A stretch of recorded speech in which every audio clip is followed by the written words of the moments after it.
Bonjour pêcheurs, je ne vous ai pas montré beaucoup de poissons ces derniers temps, ça ne veut pas dire que je ne vais pas à la pêche, ça veut dire que j'y vais sans caméra, pour changer un peu.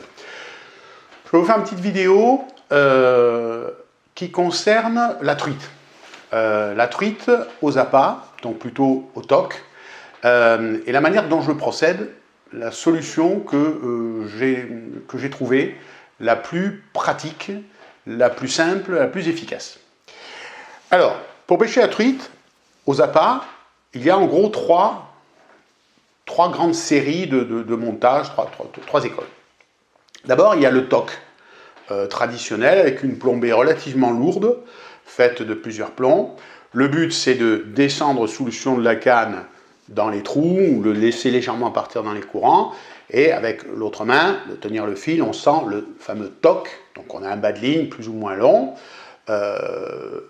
plombé, relié au corps de ligne en général en boucle dans boucle. Ça, et puis au-dessus, soit un rigoletto, un morceau de brin de laine noué, un repère visuel quelconque, un coup de peinture, voilà.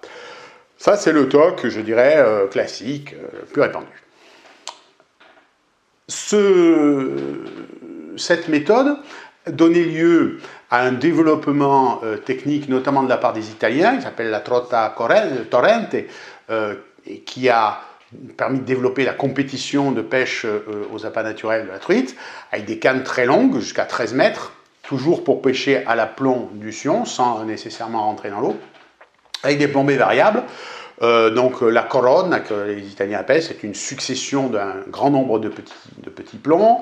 Le palettone, qui est au contraire une bille percée très lourde, qui peut aller jusqu'à 25 grammes, vraiment pour descendre à l'aplomb. Finalement, ça ressemble à l'olivette avec laquelle on pêche en mer. La spirale, un tube entouré de fusibles, voilà, des plombs en dérivation, etc. L'idée, c'est surtout de poser l'èche près du fond avec un bas de ligne qui va garder une certaine souplesse et donc de chercher dans chaque trou l'endroit où se trouve la truite mordeuse. Donc ça, c'est la première méthode globale.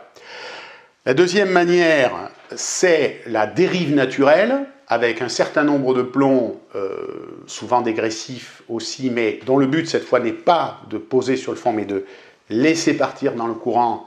Donc il faut chaque fois changer la plombée, s'adapter à la profondeur d'eau et à la vitesse du courant pour que les plombs descendent quand même, mais ensuite défilent dans le courant sans trop accrocher le fond. C'est assez compliqué, il faut bien connaître son parcours pour avoir la bonne plombée. C'est très efficace. Et la dernière de ces séries, c'est la longue coulée, c'est-à-dire finalement la pêche au flotteur. Le flotteur, là on a une plombée, mais cette plombée, même si elle est trop lourde, il vaut mieux qu'elle soit trop lourde que pas assez, il faut quand même qu'elle descende un peu dans la couche d'eau, mais même si elle risque de s'accrocher dans le fond, le flotteur qui est à la surface la maintient et donc garantit quand même cette descente dans le courant. Un petit inconvénient de cette méthode par rapport à la précédente, c'est que parfois le flotteur fait descendre plus vite dans le courant que ne descendrait l'èche uniquement plombée.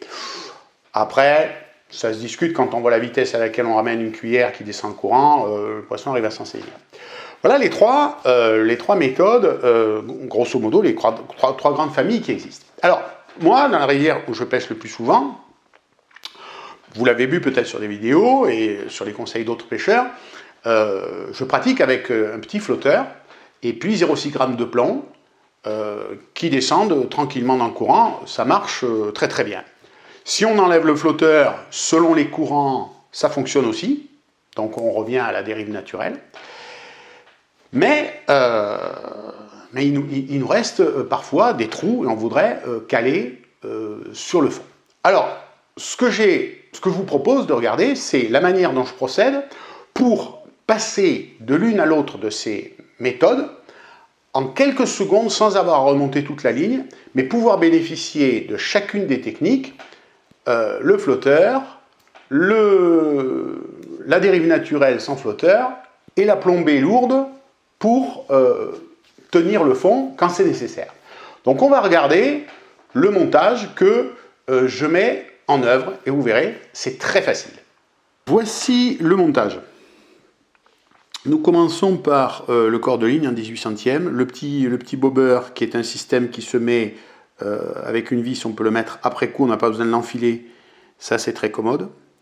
Bon, j'ai fait une boucle surdimensionnée pour les besoins de la démonstration, mais en général elle est beaucoup plus petite, elle fait la moitié quoi.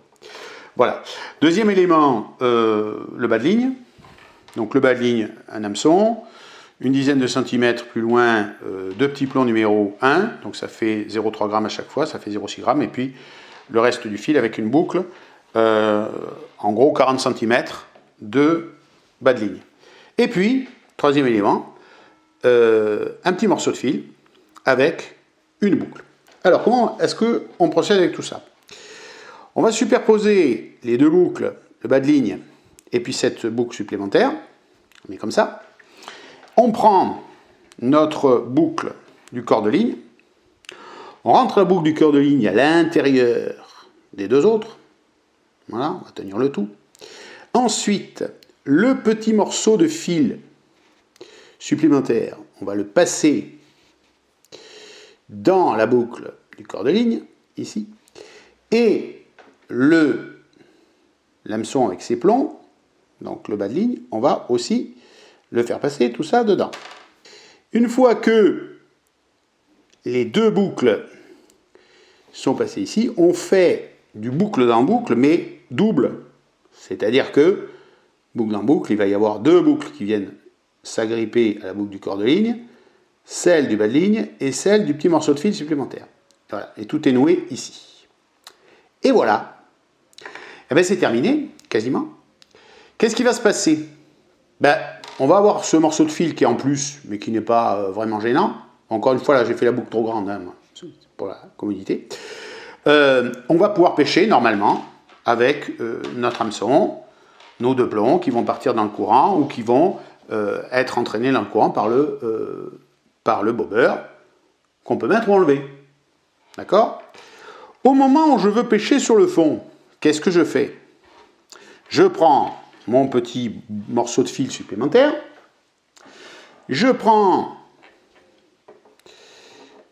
des chevrotines, donc ici, en voilà une, j'ai 1,8 g, je peux en mettre une seconde, j'ai 3,6 g, voilà, ça peut se faire au bord de l'eau très très vite,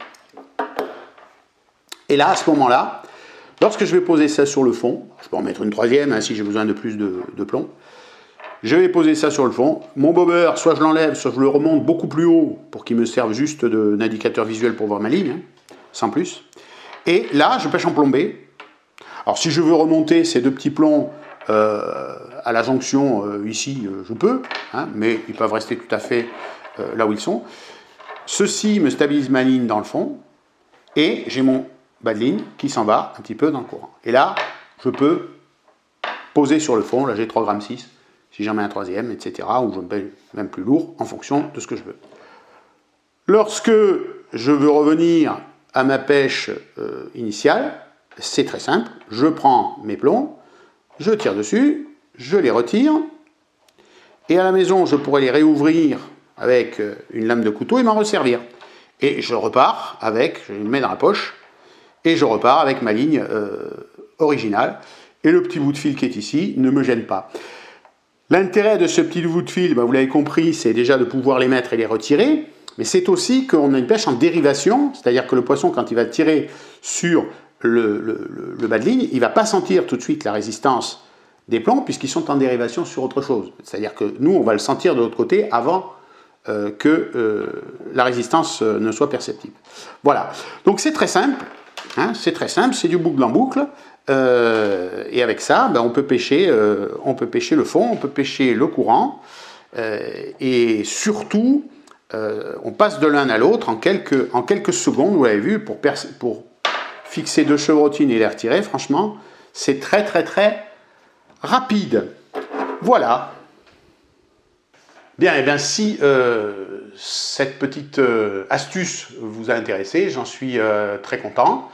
vous pourrez l'essayer, évidemment, selon le parcours, il faut adapter la plombée en fonction de la hauteur d'eau et de la puissance du courant. Je vous dis à une prochaine fois.